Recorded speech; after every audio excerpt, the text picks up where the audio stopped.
Саламатсыздарбы, урматтуу айымдар, урматтуу кыздар. Кутман таң. Сиздер менен кайрадан жолугушуп отурам мына ушинтип. Мен адаттагыдай эле күн сайын сиздерге видео тартуу менен биргеликте көптөгөн жаңы жаңылыктар менен сиздер менен бөлүшөйүн деп ошол көптөгөн информацияларды чогултуп, өзүм окуган, өзүм билген нерселердин баарын сиздерге кандай түрдө жеткизүү керектигин ушундай пландарды түзүп жатам.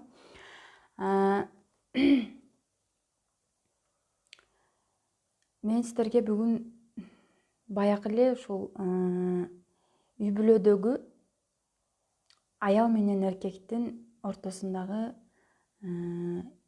бир ушундай мамиле боюнча бир кичинекей бир нерсе айтып берейин.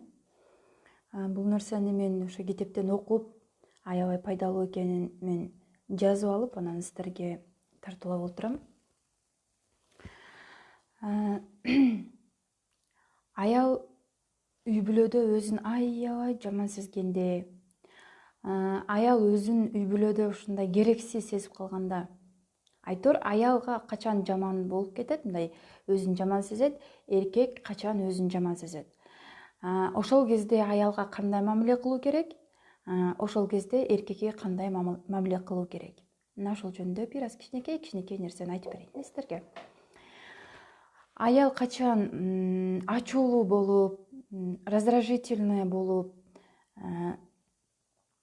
күйөөсүнө дайыма претензия кое берет. Кандай учурда ушундай болуп калат. Ал өзүн үй бүлөдө кичине бир болор болбос нерсеге нерв болуп, кичинекей нерсеге дагы ачууланып, дайыма күйөөсүнө бир претензия коюп, анын жумушун жактырбай, айтор үйгө кирип чыгып эч ким жокто ушундай ыйлаган күндөрү болуп, эч кимге көрсөтпөй, жолдошуна айтса түшүнбөйт, өзүн жалгыз сезип, айтор кандайдыр бир ушундай аялга таандык ушундай жаман нерселер бар. Өзүн депрессияга түшүп кеттим деп ойлойт. Эмне үчүн ушундай болот?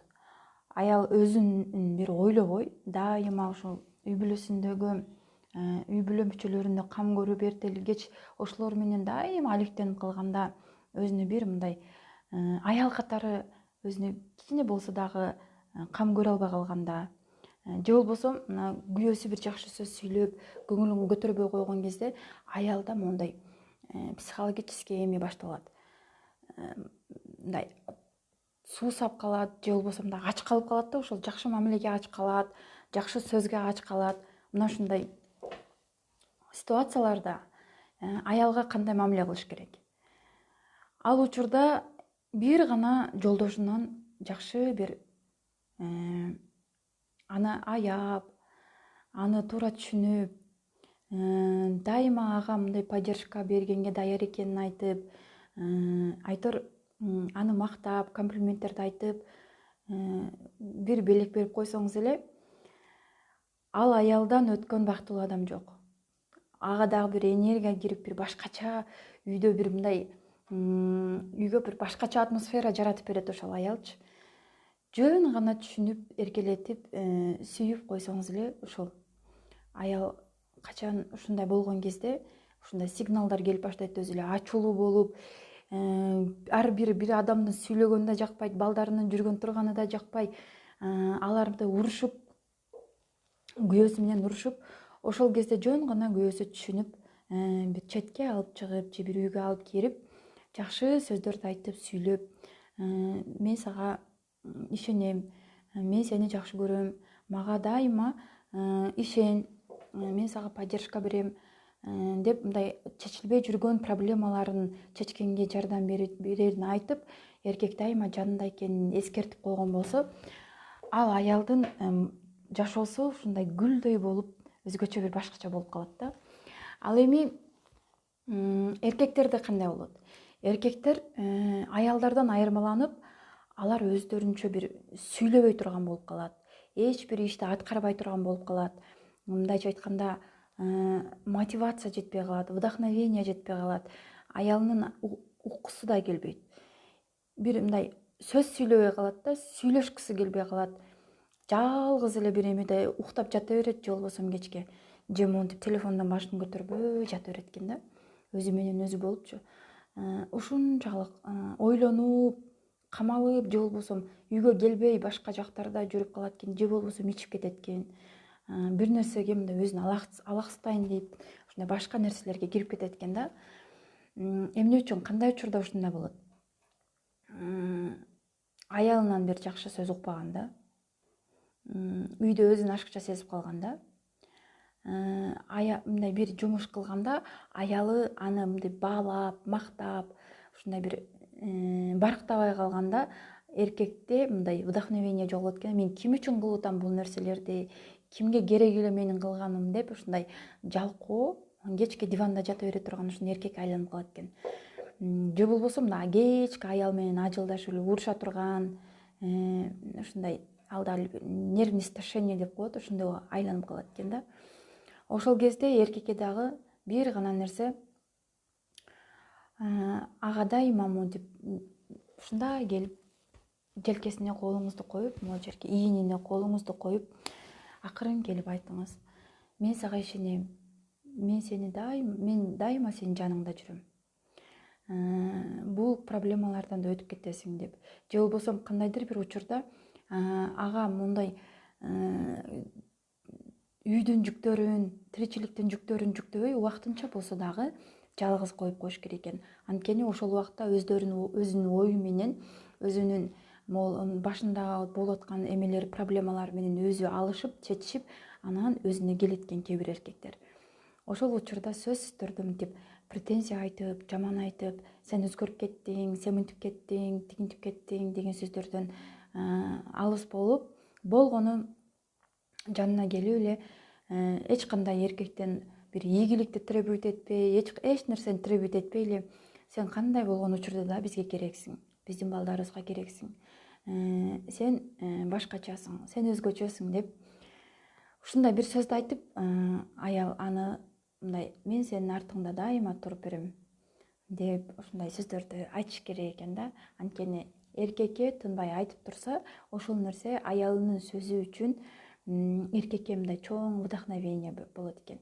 Эркектер көптөгөн акчаларды иштеш үчүн аялынан бир мындай мактоо сөз угуш керек экен. Ага мындай мотивация берип турганын билип, ал ушундай кыйын эркек экенин угуп туруш керек экен да. Ошондо ага мен кыйынмын. Эркектер дайыма эле кыйынсың, аябай кыйынсың десең эле ошол нерсени дагы эки эсе кылып чыгарып берет экен. Анткени эркектер менен эркектердин ортосунда ушунчалык атаандаштык болот экен да. Ошол атаандаштыкты эркектер бири-биринен мындай өтүп, мен кыйынмын деп конкуренция жүрөт экен дагы. Бири-бирине айтпайт экен, бирок өздөрүн мындай иш жүзүндө далилдегенге аракет кылышат экен бири-биринин астындачы. Анан эң важный ошо эркек өзүнүн аялынан, өзүнүн сүйүктүү аялынан ушундай бир жакшы сөздөрдү укса, сен алар деген мондай эле, сен анын астында мындай эмессиңби, ушундай сен иштерди ушинтип майын чыгара жасайсың го деп алардан мындай башка эркектердин салыштырып, алардын жакшы жагын айтып, аны теңебестен алардын жаман жагын айтып, ага монтип дух берип, бир аз болсо да эркектер мындай жаш бала сыяктуу болот. Байкайсыздар, мисалы балаңыз, эркек балаңыз болсо, бир жумушту аткарып койсо, мактап койсоңуз, андан кийин дагы ошол жумушту дагы сонун аткарганга аракет кылат. Мектепте жакшы окутуш үчүн баланы мактаса эле, ошол мактап эле койсоңуз болду. Жакшы нерсени, ошо иштерди жакшы аткарганга аракет кылып баштайт экен. Ал эми кыздарды болсо, кичинекей кыздарды мактабаш керек. Аларга просто мынтип суктанып, восхищение болуш керек. Восхищать этип, сулуулугун тынбай айтып, анын кийген кийимдерин, ушундай сырткы келбетине, анын сүйлөгөн сөздөрүнө восхищение болуп, сен аябай татынакай кызсың, сен сонун кызсың, сулуу кызсың. Мына ушундай аялдарга эң керектүү сөз ушул нерсе го. Аны мисалы кылган ишини, үйдөгү кылган иштерин, үй жумуштарын айтып мактасаңыз, кыздар: демек мен тынбай иштесем, башым көтөрбөй иштей берсем, керек эле кечке ушинтип иштесем гана мактоо сөз угат экенмин деп, кийин могу ушундай сөздү сиңирип алат дагы, өзүнө карабастан, өзүн сыйлабастан ушундай баш шоту менен ушундай тириликке кирип, өзүн дайыма унутуп коет да. ушул биздин эң минус жерибиз ошол. Ошондуктан кыздарды тарбиялап жатканда, мисалы мен балдарды тарбиялоо боюнча менде опыт жок эч кандай. Китептерден окуган боюнча анан кийин бир жакшы бир эже таап алдым.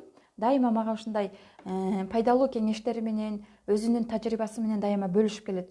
Ошол эже айтат: мен баламан же күйөөмөн жок дегенде 200 сом акча алсам дагы 2000 сом алгандай сүйүнүп, ушунчалык ага мен мындай эмоциямды, маанайымдын көтөрүлгөнүн аларга көрсөтүп, жакшы сөздөрдү айтам дейт. Ал эми 2000 сом алган болсом, жөн эле бир 20 000, 200 000 алгандай ушунчалык бактылуу болуп, аларды мактап, ушундай бир башкача эме көрсөтөм дейт да. Анан ошол чоң эжелердин айтуусу боюнча, жашы улуу, көптөгөн кыздарды, балдарды тарбиялап, неберелерди тарбиялап жүргөн эжелердин айтуусу боюнча, эркек баланы только макташ керек дейт. Кичинекейинен баштап чоң бир карып калганга чейин бир ушу эркектер только мактоо укканда гана шыктанат экен. Ал эми кыздардыкка суктаныш керек экен. Анткени сизди, мисалы үчүн, сиз деле угуп турсаңыз, жашыңыз улуу, кичүү, сизди дагы суктанган болсо сизге монтип ушунчалык сугунартып, сулуулугуңузга же кийген кийимиңизге же сүйлөгөн сөзүңүзгө суктанган болсо, сизде мындай башкача сезимдер пайда болот. Дагы ошол нерсени ашырганга аракет кыласыз. Биздеги эң минус жерибиз, туура эмес кылган жерибиз бул балдарыбызга суктанат экенбиз дагы, анын менин балам деп анын ишине эме кылбай суктанып, кыздарыбызды мактайт экенбиз. Негизи тескерисинче болуш керек. Балдарды макташ керек. Балдарга эч качан сен сулуусуң, сен сымбаттуусуң, сен келбеттүүсүң деген сөздү айтпаш керек. Болгону аны ошо кийинки тиричиликке, үй бүлөсүн бакканга эме кылыш үчүн, тарбиялаш үчүн мактай бериш керек. Сен ушул ишти катыр аткардың, молодец, сен азаматсың. Мына ушундай сөздөрдү айтып, ал эми кыздарга суктаныш керек. Менин кызым сулуу, менин кызым татынакай, менин кызым эң сонун. Мына ушундай сөздөрдү айтып, менин кызым көйнөгүн карагылачы, кандай сонун. Кыздар только комплимент укканда гана энергия алат, рахат алат. Балдар мактоо укканда гана аларга күч кирет, мотивация алат ошол нерседен. Элестетиңиз, сыртта кечке ушундай керел кечке ушинтип иштеп келип, анан ал бир нерсе таап келип эме кылган болсо, эч кандай бир жакшы сөз укпаса, ыраазычылык укпаса, өзүнүн аялынан же өзүнүн жакындарынан, жанагы эркектен мындай кызыкчылык кетип калат экен да, жашоого деген, жашоодо иштеш керек, акча табыш керек деген кыймыл аракети монтип жайлап калат экен. Ошондуктан аларга монтип бензинден куюп туруш керек, тынбай. Бензинди кантип куят? Сүйлөп, мактап, аны дайыма ошонун эң сильный сторонасын баса белгилеп айта бериш керек. Ошондуктан жанагы кээ бир эркектер, аялдар бири-биринин үстүнө жалып кылып, вечно ушинтип жамандап жүрүшөт го. Ошолор да мындай элементарный нерсе. Бирөөсү капа болдубу, бирөөсү мынтип маанай түшүп отуруп калдыбы, экинчиси келип башынан сылап, болду, кычалат болбу. Биз экөөбүз биргебиз. Биз экөөбүз мына алаканда бир муштумга бир эме болгон адамбыз. Бири-бирибизге жөлөк беришибиз керек деп, бири-бирине ошондой моментте жөлөк бербейт. Ошондон ырбап олтуруп, чоң бир үй бүлө деген мамлекеттин курашына алып келет. Үй бүлө деген бул бир мамлекет. Бир мамлекетти карап турсак, өнүгүп атат, өсүп атат, адамдар ушундай чыргап жашап атат. Үй бүлө дагы ушундай бир мамлекет. Аны өнүктүрүш үчүн, өстүрүш үчүн ошо үй бүлө башчысы аракет кылыш керек. Ал эми жанындагы жардамчылары ага жардам бериш керек. Жана кошуна өлкөлөргө суктанып отурабыз. Сиз дагы кошуналарыңызды суктантыш үчүн өзүңүздүн үй бүлөлүк мамлекетиңизди бекем кармап, адамдарды суктантып, ушундай сиздерден үлгү ала турган бир семья кылсаңыз, бул сиздин кийинки урпактарыңызга, сизден кийинки балдарыңыздын мындай мактанып, башын көтөрүп, сыймыктанып айта турган адамдарына айланасыз. Негизи биз адамдар могу дүйнөнү кандай болсо ошондой боюнча көрбөйт экенбиз. Аалам кандай болсо ошондой боюнча көрбөйт экенбиз. Биз өзүбүз кандай болсок, ааламды ошондой көрөт экенбиз. Биз өзүбүз кандай болсок, адамды ошондой көрөт экенбиз. Мисалы сиз күйөөңүз акча бербейт, иштебейт, же болбосо иштеп келсе дагы мага акча бербейт деп ойлойсуз. Эгерде сиз эркек болсоңуз, сиз дагы ошондой эркек болмоксуз.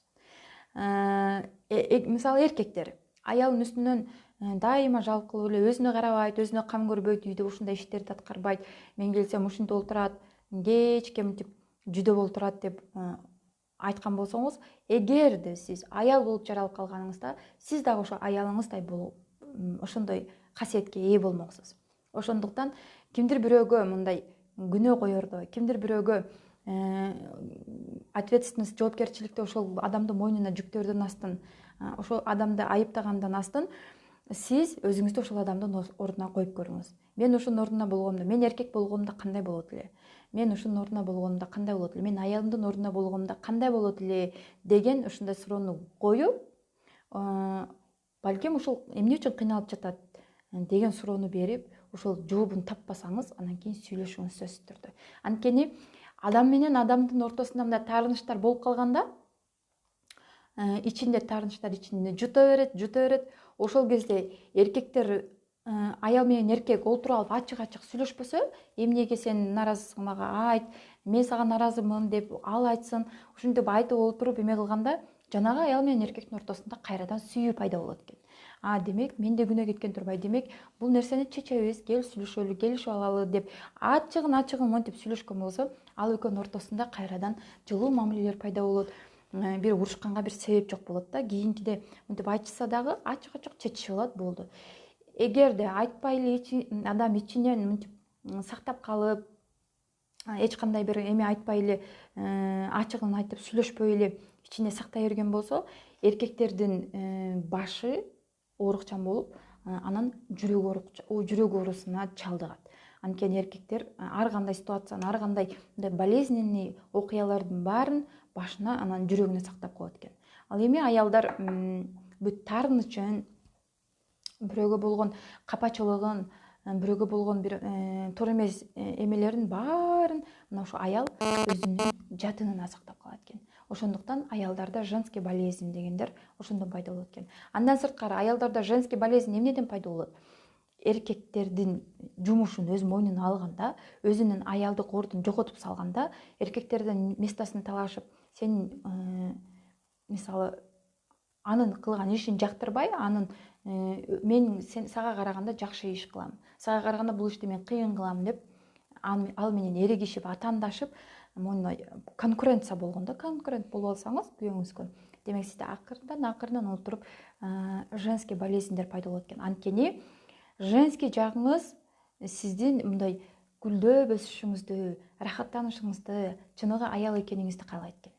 Эгерде сиз ошол нерсени кылбасаңыз, ошол жатыныңыз сизге капа болот экен дагы. Анткени ал жер тирүү да, сиз тирүү болуп аткандан кийин жатыныңыз да тирүү. Ал жерде адам чоңоюп атат.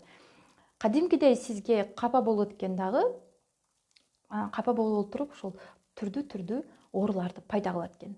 Ошондуктан менин жанагы онлайн сабагымдын баары мына ушул аялдар жөнүндө эле.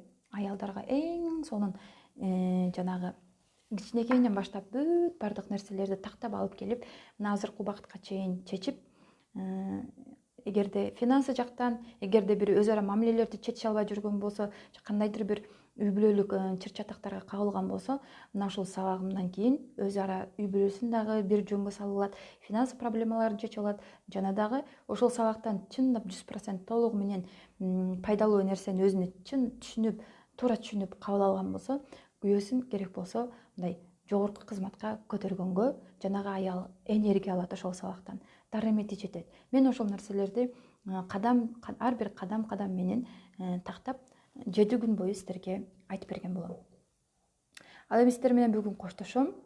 Урушпаңыздар, бактылуу жашаңыздар, турмушта ар кандай нерселер боло берет. Эң негизгиси кандайдыр бир окуя болбосун үй бүлөңүздө, уруш талаш болбосун, кандай гана болбосун, сөзсүз түрдө ошол адамдын алдына барып, көргүңүз келбей атса дагы ошол адамдын алдына барып, ичиңиздеги обидаңызды калтырбай, сен эмнеге мага ушинтип сүйлөдүң, мен ушинтип сүйлөдүм сага деп чечишип, ошо ичиңизден калтырбай айтып салыңыздар. Эч качан ичиңизге сактабаңыз. Эч качан сактабаңыз. Анткени ошол нерсе чогулуп олтуруп, могул окумуштуулардын айтуусу боюнча бир кара так пайда болот экен дагы. Мисалы, кимдир бирөөнү кечире албай жүргөн болсоңуз, жанагы таарынып жүргөн болсоңуз, катуу аябай нааразы болуп, менин көңүлүм ортуп койду, менин жүрөгүм ортуп койду деп жаман көрүп, өмүр бою ошол адамды эстеп өтүп кеткен болсоңуз, ошол таарынычтар, кечире албай жүргөндөрдүн баары чогулуп кара болуп, мынтип кара точка пайда болуп калат экен. Адамдын кайсы бири организмде, кайсы жеринде экени эми адамдын өзүнүн эмесинен зависить этет, бирок ошо кайсы бир жеринде кара точка пайда болот экенде, ошо чоңоюп олтуруп ракка айланып калат экен. Ошондуктан рак бул жугуштуу оору эмес, рак бул адам өзүнө өзү тилеп алган оорусу. Качан гана мисалы өзүңүздү аябай кимдир бирөөнү урушуп, вечно эле мынтип жертва болуп жүрө берсеңиз, дайыма эле бирөөлөрдү күнөөлөп, жоопкерчиликти өзүңүздүн мойнуңузга албасаңыз, демек бул эң жаман бир касиеттердин бири экен да. Ошондуктан эч кимге капа болбоңуз, эч кимге бир күнөө койбоңуз, күнөөнү өзүңүздөн издеңиз. Күнөөнүн баардыгы бир өзүбүздө. Ал адам күнөөсү өзүндө, сиздики өзүңүздө. Ар бир адам өзүн оңдосо, анан ошондо чыныгы монтип өзүн табат. Сиз кандай болсоңуз, айланаңыздагы адамдар да ошондой. Күзгү сымал да, мисалы, сиз күзгүдө кандай өзүңүздү көрөсө, күлүп карасаңыз, күзгү сизге күлүп карайт. Жылмайып карасаңыз, жылмайып карайт. Кайгырып карасаңыз, кайгырып карайт. Мына ошондой сыяктуу эле айланабыздагы адамдардан дагы өзүбүздү көрсөк болот экен. Сиз адамдарга күлүп карасаңыз, алар да күлүп карайт экен. Жылмайып карасаңыз, жылмайып карайт. Вечно претензия коюп карасаңыз, ал дагы сизге нааразычылыгын айтып, ошентип кете берет. Эң биринчи кадамды ошон үчүн сиз өзүңүздөн баштаңыз. Сиз өзгөрүп баштадыңызбы, демек сиздин артыңыздан ээрчип кете беришет. Сиздер менен коштошом. Сиздер менен мен Толкунай. Саламатта калыңыздар жана онлайн сабактарга катталуу жүрүп жатат. Жетишип калыңыздар.